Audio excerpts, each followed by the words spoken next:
Ndërsa përdoruesit e automjeteve kanë shpenzuar më shumë nga buxheti i tyre për të bler karburant për shkak të shtrëngimit të çmimeve, buxheti është gëzuar një rritje më të lartë të ardhrave, si nga tatimi mbi vlerën e shtuar, ashtu edhe nga akciza. Të dhënat zyrtare të doganave bën të ditur se importet totale të naftës në muajin mars ishin 53.000 tonë, me një rritje të lehtë me 2.8% në krahasim me të njëjtën periudhë të një viti më parë. Për shkak të shtrëngimit të çmimit të naftës në blerje, çka bëri që çmimi në tregun e pakicës të arrijë në mesatarisht 2.000 lekë litri në mars, nga 175 lekë në shkurt, me rritje 14.5%, të ardhurat nga TVSH në dogan janë zgjeruar me ritme shumë më të shpejta.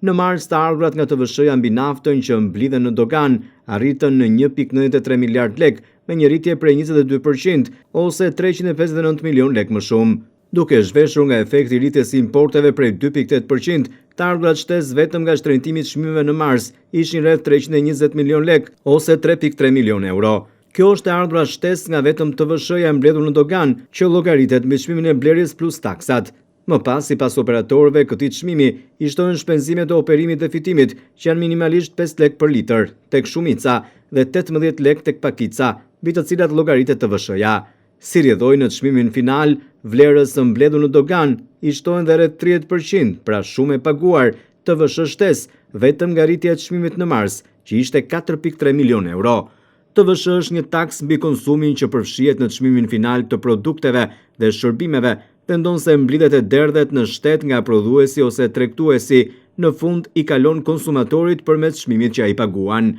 Sipas të dhënave nga Bordi i Transparencës, bazuar në formulën e llogaritjes së çmimit, kur treguesi, që është referenca e blerjes së naftës në vend, arriti në $1.410 për tonë, TVSH e paguar në dogan ishte rreth 34 lekë për litër, për një çmim final me rreth 220 lekë për litër, kufiri ku fillon edhe llogaritet akciza e reduktuar.